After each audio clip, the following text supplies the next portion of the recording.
윌로크릭 철치 빌 할베 목사님이 이런 말을 했습니다. 오늘날 교회가 교인들에게 줄 수 있는 최고의 선물은 건강한 목사다.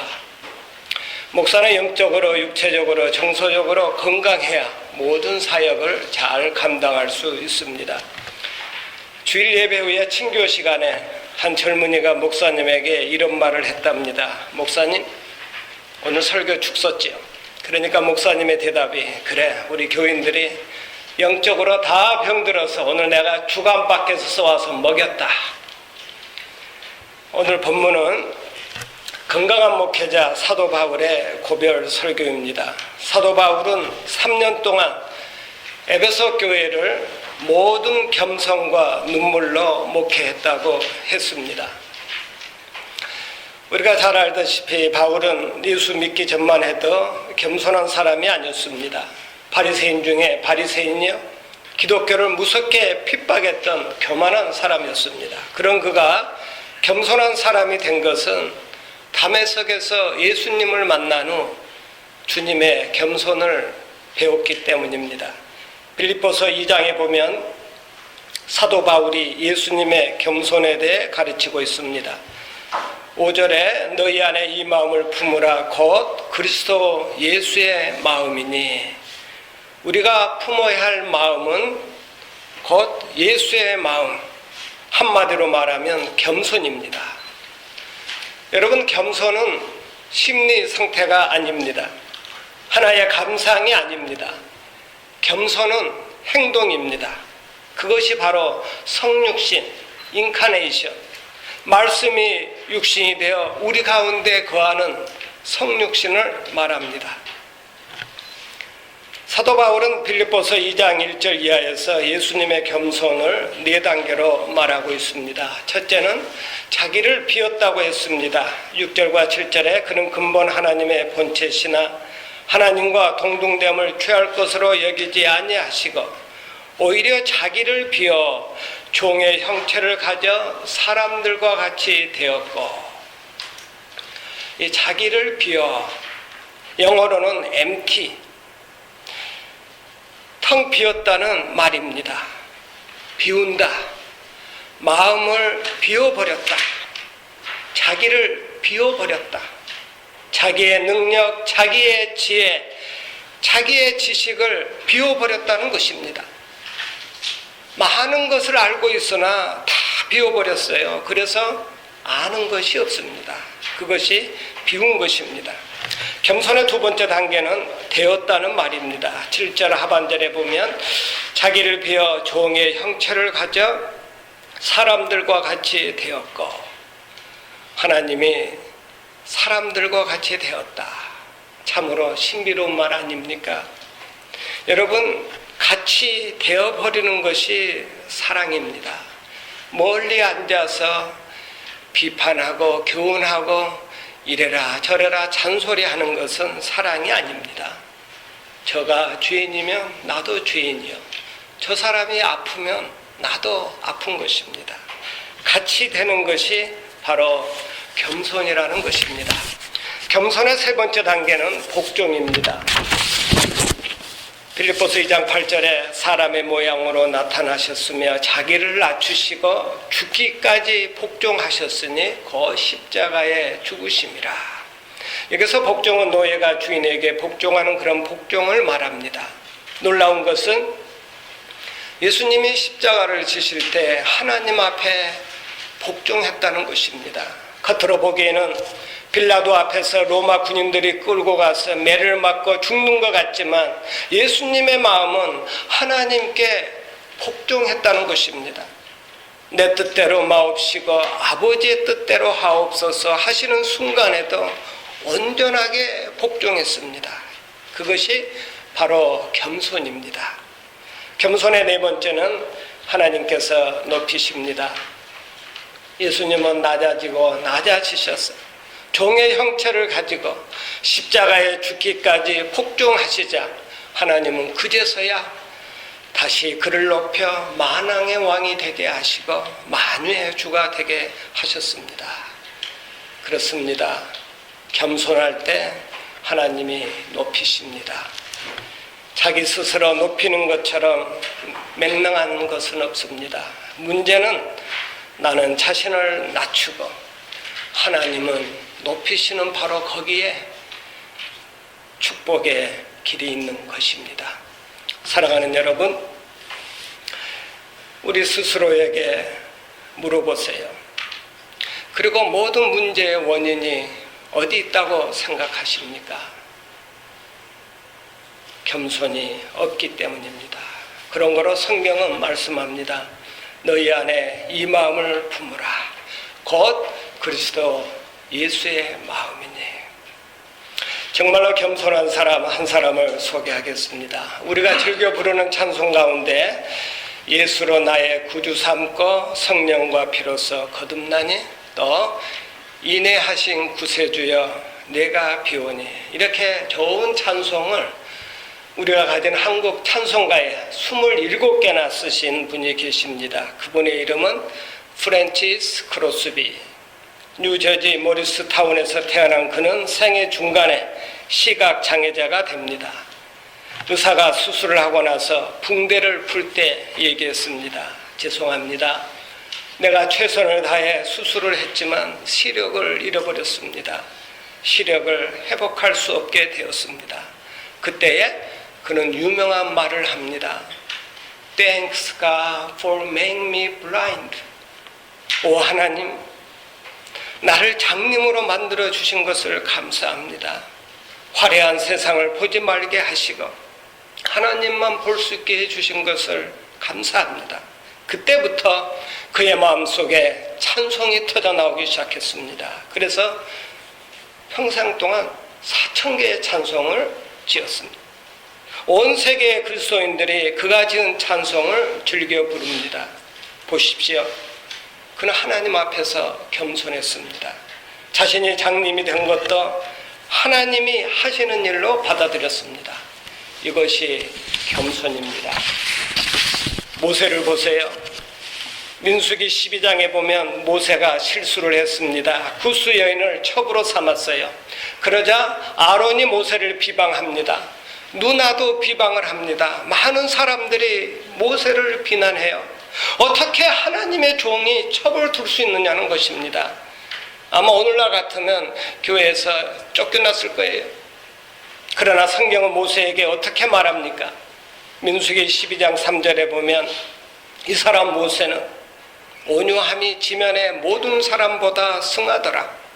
그 많은 사람들로부터 비난의 소리를 들을 때도 모세는 온유했습니다. 겸손했어요. 아무 원망도 하지 않았습니다. 그 많은 비난의 소리가 들려오는데도 모세가 잘 참자 하나님은 모세 편을 들었습니다. 이 땅에서 모세처럼 온유한 사람이 없다. 여러분, 모세가 착한 일을 해서 복받은 것이 아니라 온유해서 복받은 것을 여러분 항상 기억하시길 바랍니다. 21세기 성자 헨리 나우엔이 세상을 떠나기 1년 전에 써놓은 일기장 안식의 여정이라는 책에 보면 신앙인으로서 주의해야 할 일이란 제목의 글이 있습니다. 첫째, 남의 선망이 되고자 하는 마음을 주의해라. 사람들로부터 인정받고 칭찬받으려고 하는 것을 잊어버려라.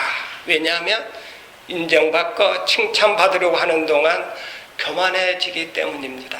그리고 고독해지거든요. 또 둘째는 자기 자신에 몰입하게 되면 불행해진다. 이기주의에 빠지기 때문입니다. 셋째는 근거 없는 근심에 빠지지 않도록 조심해라. 신앙을 저버리기 때문입니다. 사랑하는 여러분, 우리의 고독과 근심, 절망과 낙심, 원망의 뿌리는 모두 교만에 있습니다. 다시 한번 잃어버린 겸손을 되찾는 주의 종들이 다 되시길 바랍니다. 저는 1955년 8월 8일 전라남도 예천군 삼산면 초도 대동리 산 360번지에서 태어났습니다. 저의 고향은 여수에서 배를 타고 4-5시간 가야 하는 남해안의 작은 섬마을, 섬 이름은 초도라고 합니다. 아침에 일어나 동쪽 창문을 열면 해가 바다에서 뜹니다. 그리고 또 저녁이 되어 서쪽 창문을 열면 해가 바닷속으로 빠지는 그런 아름다운 곳, 아주 작은 마을, 거기서 저는 태어나서 어린 시절을 보냈습니다. 저희 나이 10살 때 복음 전도자가 한 손에 성경책을 들고 섬에 들어왔습니다. 동네 아이들을 모아놓고 사탕을 나눠주면서 복음을 전합니다. 소와 말과 개와 같은 짐승들도 지혜비와 지혜미를 알건만은 어찌하여 우리 인생 예수 모르노. 나오라 예수 앞으로 천당의 영생복 너에게 주리니 예수 믿으오. 제가 처음으로 배웠던 찬송가인지 복음성가인지 모르지만 이 복음 전도자가 어린아이들을 모아놓고 사탕을 나눠주면서 이 노래를 가르쳐 줬어요. 그때 저는 처음 복음을 듣고 예수님을 믿었습니다. 섬마을에 복음이 들어왔는데 모일 곳이 없어요. 그때 저희 어머님이 예수도 안 믿으시면서 예배 초소를 위해서 우리 집을 내줬어요. 안방과 마루에서 예배 보게 하셨습니다. 저희 아버지는 원양 어선을 타셨는데 2, 3년 만에 이렇게 섬에 돌아오셨습니다. 그래서 저희 형제들이 2남 4녀인데 이 차이가 다 2-3살 차이예요. 2, 3년 만에 또 이제 아이를 하나씩 낳고 가시고 이러셨어요. 저희 집에서 시작된 교회가 3, 40년 전에는 저희 부모님이 이렇게 교회를 위해서 내준 터그 위에다가 교회 본당을 짓고 한 150석 됩니다. 본당을 짓고 또 바로 옆에다가 교회 사택까지 구입을 했습니다. 놀라운 것은 지금 와서 생각하니까 저희 어머님이 저희 집 안방과 마루를 예배 초소로 내준 이후에 하나님께서 저희 가정을, 저희 자녀들을, 그러니까 저희 형제들을 엄청나게 축복하셨다는 것입니다.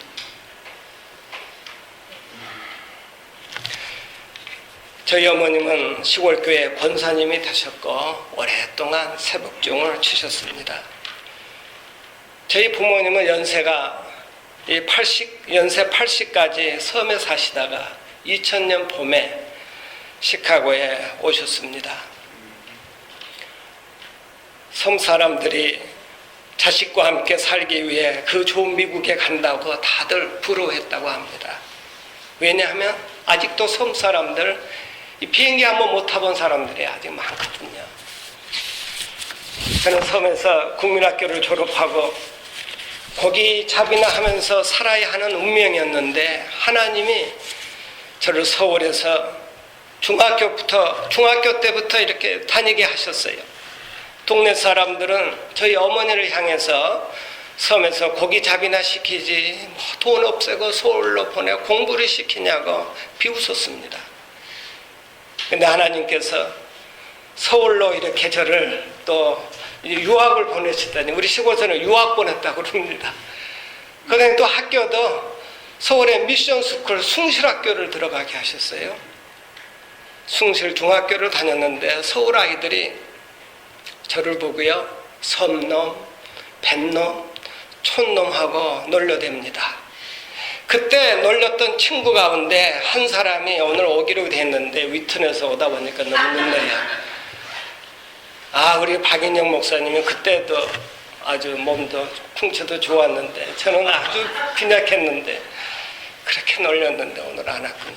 제가 설교 때 한번 혼내주려고 그랬는데 그러나 하나님은 저를 향한 다른 계획이 계셨습니다.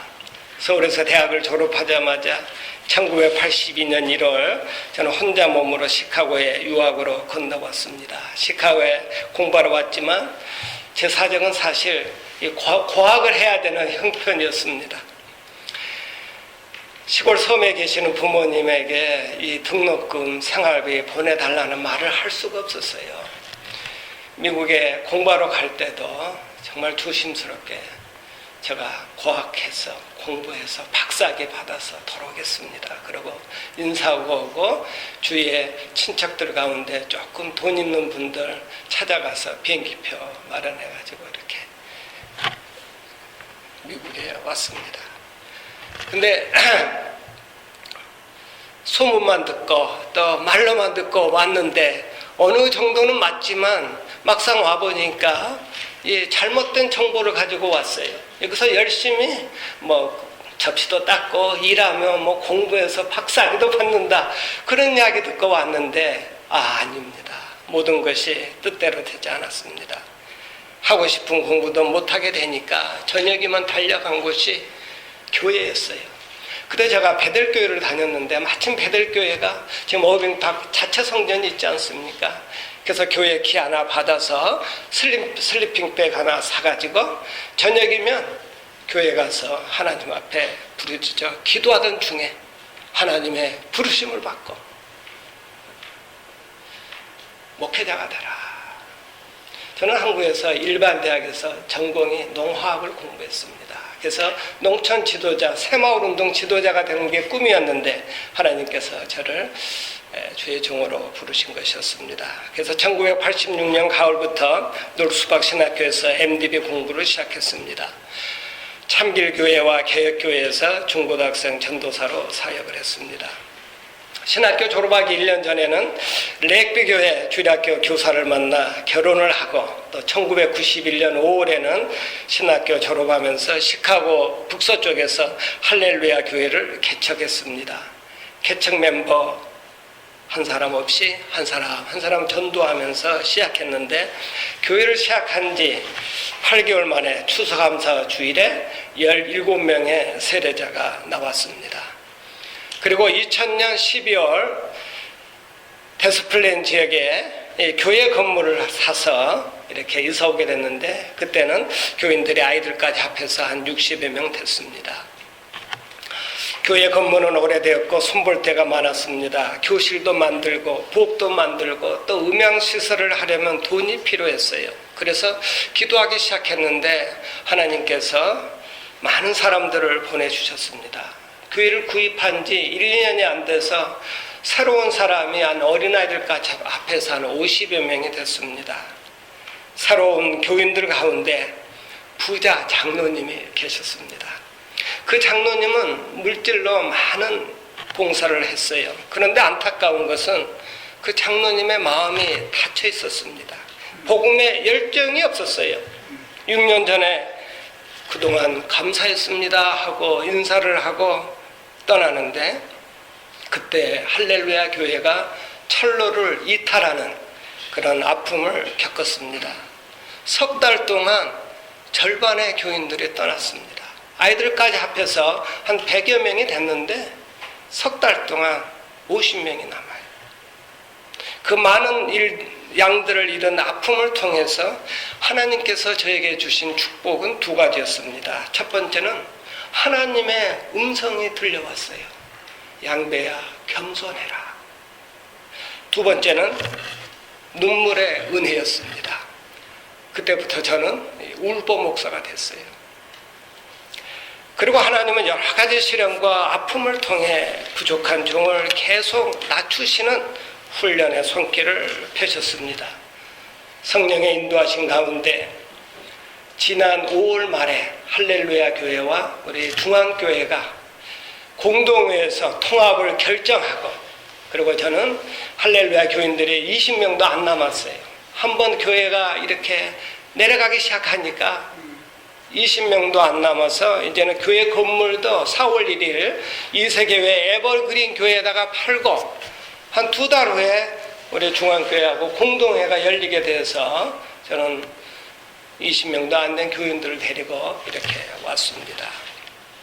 참 놀라운 것은 여러분도 다 아시다시피 우리 한때 참 놀랍게 부흥했던 우리 중앙교회가 지난 몇 년 동안 많은 갈등과 어려움을 겪으면서 제가 왔을 때 보니까 한 50여 명 이렇게 남았는데 또 엄청난 몰개지 부채를 안고 있어요. 아이고, 이걸 내가 어떻게 감당해야 되나. 그때 하나님이 저에게 주시는 은혜가 뭐였냐면요, 모든 겸손과 눈물로 목회해라. 그러면서 한 일주일 동안 기도만 하면 눈물만 나오는 거예요. 왜 내가 이렇게 울어야 하는지 I don't know. 그날 일주일 울고 나니까요, 힘이 생겨요. 하나님께는 능치 못할 일이 있느냐? 할 수 있다. 정말 겸손한 마음으로 눈물로 목회하면 우리 교회도 다시 일어날 수 있다. 이런 확신이 생깁니다. 할렐루야. 그래서 9월 달에 우리 노 목사님 우리 교회 오셔서 예배 보셨는데, 또 한두 주 전에 오셔서 예배 보시고 나서 하신 말씀이, 정 목사님, 교회 예배 분위기와 친교 분위기가 너무 좋아졌어요. 교회가 지금 하나님께서 새해를 향하고 계십니다. 저는 확신합니다. 우리 교회 올해 하나님의 은혜 가운데 부흥할 것입니다. 사랑하는 여러분, 영혼을 살리는 일은 눈물의 기도로 시작합니다. 눈물이 담겨있는 메시지가 사람의 마음을 움직여요. 우리 목회자들은 이 눈물의 샘이 마르지 않아야 합니다. 다윗은 눈물로 하나님을 섬겼습니다. 시편 42편 3절에 내 눈물이 주야로 내 음식이 되었도다.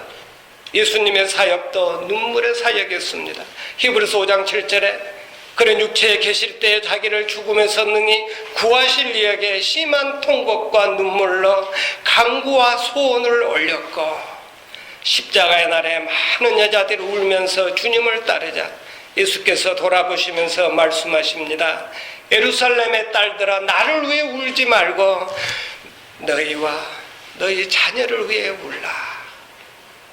한국의 명성교회 김삼환 목사님은 후배 목사들이 찾아와 목회 성공 비결을 묻자 이렇게 대답했습니다. 사이다병에다가 하루에 눈물을 3병만 채우세요.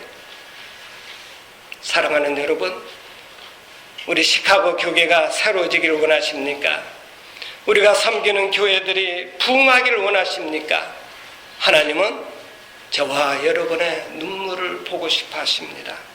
눈물이 있어야, 기도에 눈물이 있어야 예배당이 채워집니다. 내가 죽어야 생명이 살아납니다. 진정한 부흥은 기도 부흥으로 시작되는 것을 믿으시길 바랍니다. 다시 한번 잃어버린 겸손을 되찾고 눈물의 은혜를 회복하여 많은 열매를 맺는 우리 주님의 종들이 다 되시길 예수님의 이름으로 축원드립니다. 기도하겠습니다. 사랑이 많으신 아버지 하나님, 연약하고 부족한 저희들을